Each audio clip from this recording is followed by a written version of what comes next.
आश्रय है वो लेना चाहिए।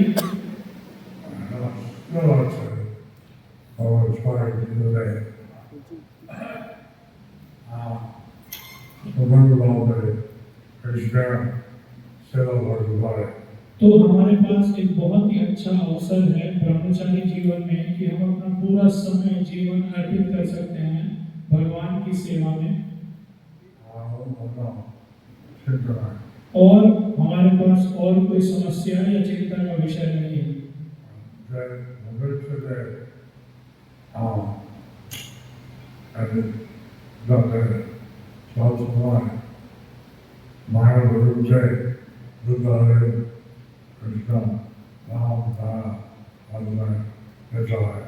तो हम हमेशा माया के विरुद्ध ये जो युद्ध है इसे जारी रखने के लिए हमें हरिनाम प्रभु का आश्रय लेना चाहिए।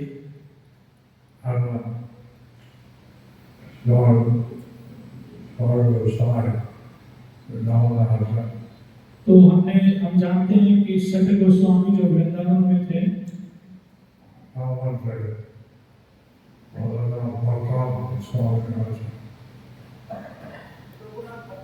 रघुनाथ भट्ट गोस्वामी एक गोस्वामी थे।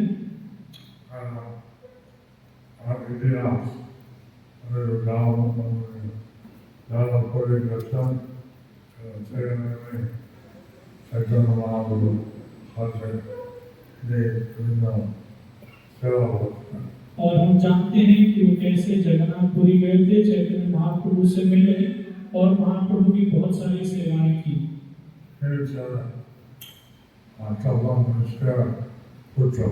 तो वो तपन मिश्र के पुत्र थे।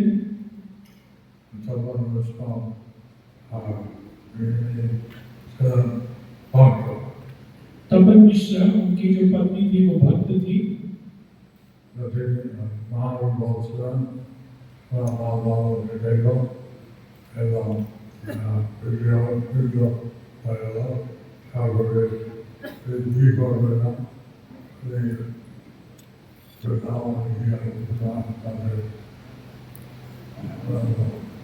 तो महाप्रभु ने रघुनाथ दास गोस्वामी को कहा कि आप रघुनाथ भट्ट गोस्वामी को कि आपके माता पिता भक्त हैं, तो वो वृद्ध हो जाएंगे, आप उनकी सेवा कीजिए और उसके बाद आप रूप और सनातन के पास जाकर वहाँ पर भक्ति कीजिए वृंदावन।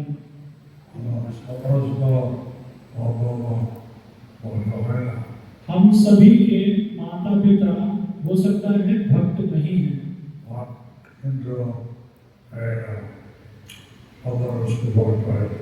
लेकिन जो तपन मिश्रा और उनकी पत्नी ये दोनों ही भक्त थे।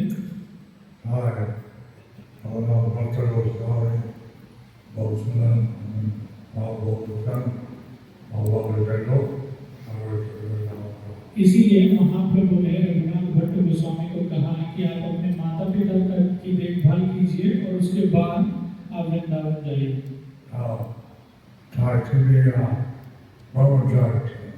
इसीलिए वो ब्रह्मचारी थे।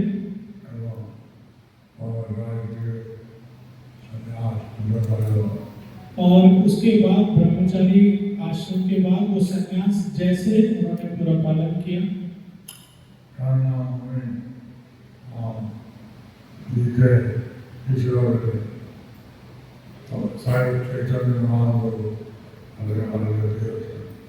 उन्होंने विवाह नहीं किया, इसलिए चैतन्य महाप्रभु ने उन्हें आलिंगन किया था।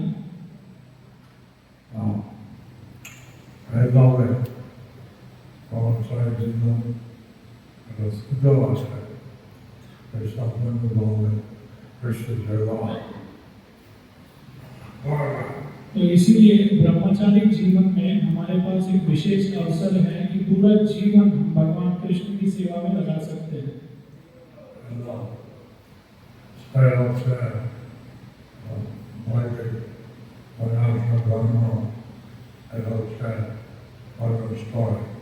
और यही एक वैदिक वर्णाश्रम धर्म है जो एक स्तर अलग अलग स्तर में जाता है।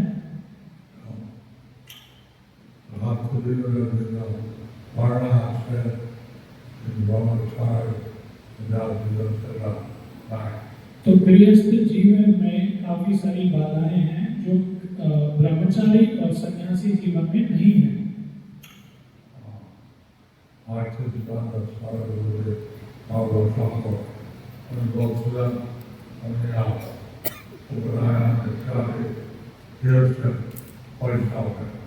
तो भक्ति सिद्धांत सरस्वती ठाकुर ने उपनयन दिया वैष्णवों को।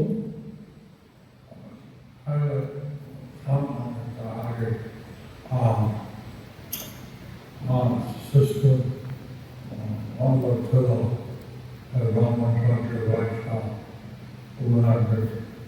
तो इससे पहले जो प्रणाली थी वो ये थी कि जो ब्राह्मण क्षत्रिय जो वैश्य हैं सिर्फ वही उपनयन प्राप्त करते थे।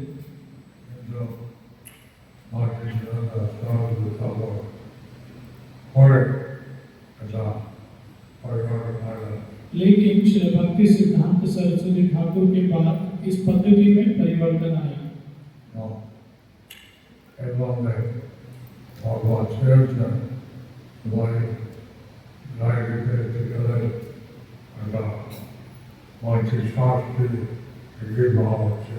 इसी प्रकार श्री प्रभुपाद ने एक नियम बनाया था कि अगर कोई भी गायत्री मंत्र दीक्षा चाहता है तो सभी को भक्ति शास्त्री डिग्री प्राप्त करनी चाहिए।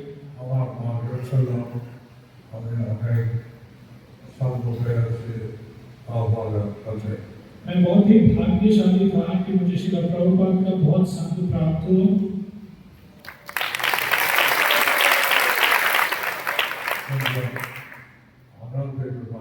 लेकिन आप सभी श्री प्रभुपाद का संग प्राप्त कर सकते हैं श्री प्रभुपाद की पुस्तकों का अध्ययन करके।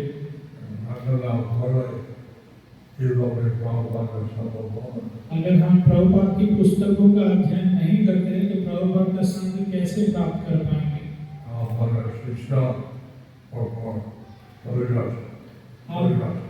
आप देख सकते हैं कि कैसे प्रभुपाद के शिष्य धीरे धीरे इस धराधाम से जा रहे हैं।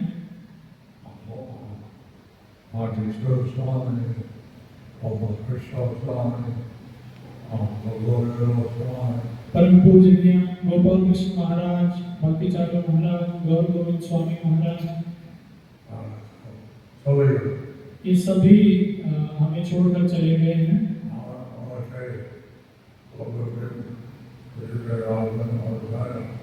मैं इस पृथ्वी पर कितने दिन रहूंगा मैं नहीं जानता।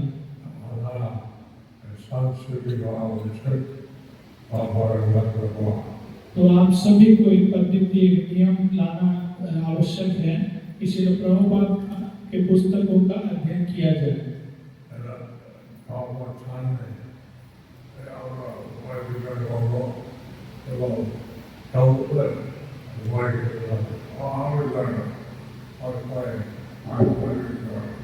तो प्रभुपाद की इच्छा सिर्फ ये नहीं थी कि भक्त लोग पुस्तक वितरण करें और अगर कोई पूछे इस पुस्तक में लिखा क्या है तो हम बोले हम नहीं जानते इसमें लिखा क्या है, हमें सिर्फ पुस्तक वितरण करनी है।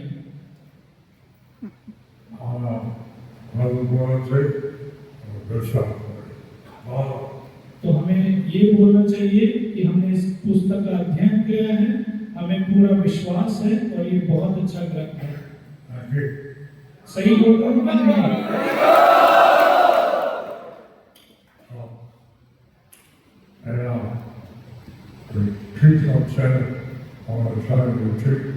तो ये ब्रह्मचारी रिट्रीट हो रहा है।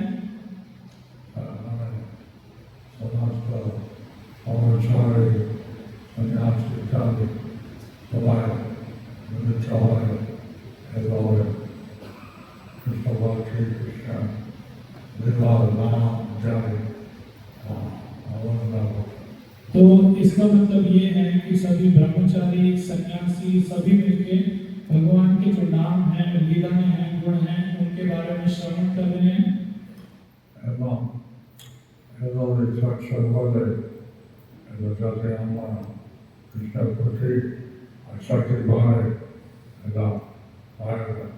और इस प्रकार जब हम चर्चा करते हैं भगवान कृष्ण के प्रति जो हमारी आसक्ति है वो बढ़ती है, इसकी बहुत ज्यादा जरूरत है हम सभी को।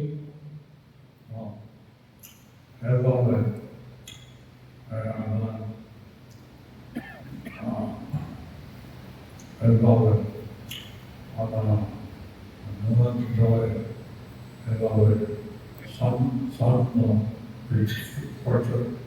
इसी प्रकार आप सभी मिलजुल कर ये जो सभी एक सत्संग कर रहे हैं, एक रिट्रीट कर रहे हैं, वो बोल गया हो मेरे आंसर कर तो मैं बहुत भाग्यशाली हूँ कि मैं यहाँ पर आ पाया।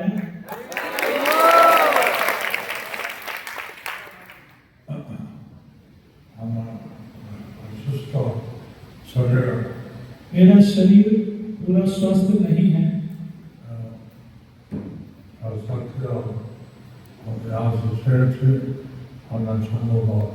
इसके बावजूद मैं यहाँ पर आना चाहता था ताकि मैं आप सभी का संग ग्रहण कर पाऊँ।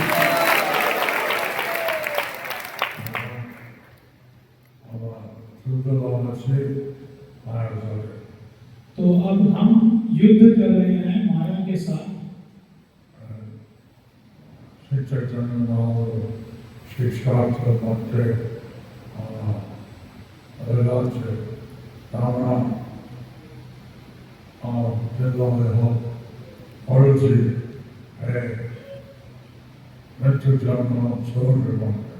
तो चैतन्य महाप्रभु के शिक्षा में ये कहा गया है कि कैसे हमें मृत्यु सागर में गिरे हुए हैं,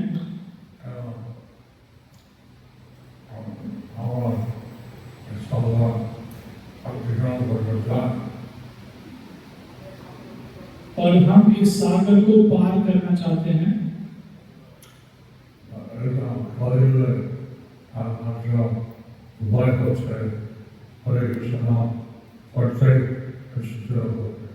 और कलयुग में इसका सिर्फ एक ही उपाय है, जब हम हरि नाम करते हैं या भगवान कृष्ण की सेवा करते हैं।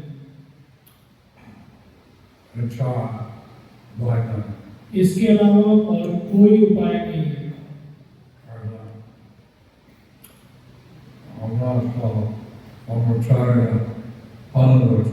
और आप सभी यहाँ पर ब्रह्मचर्य का पालन कर रहे हैं,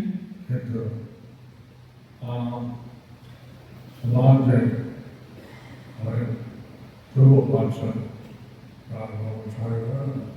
लेकिन समाज में और भी काफी सारे लोग हैं जो ब्रह्मचर्य का पालन नहीं करते।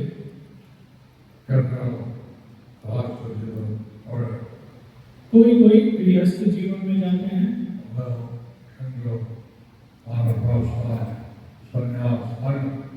लेकिन फिर वानप्रस्थ या संन्यास नहीं होता।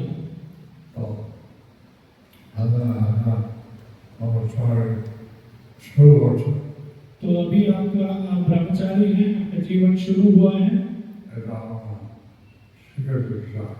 तो ये हम एक शिक्षा देना चाहते हैं।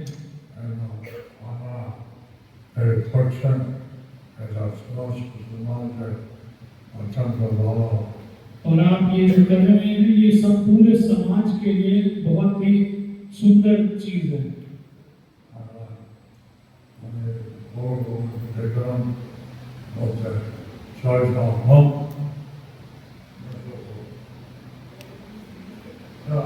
तो मैंने न्यूज़पेपर में, अखबार में ये पढ़ा, अखबार में खबर छपी है कि विशाखापट्टनम में 600 मंक्स आए हैं, ब्रह्मचारी आए हैं।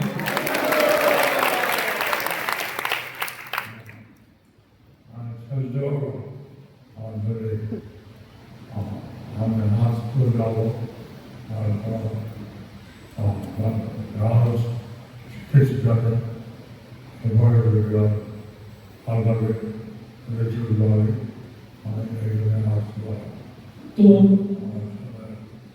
अभी मुझे हॉस्पिटल जाना है मेरे डायलिसिस के लिए, लेकिन मैं प्रयास करूंगा डायलिसिस के बाद अगर संभव होगा तो मैं दोबारा आने का प्रयास करूंगा आपका सभी का संग।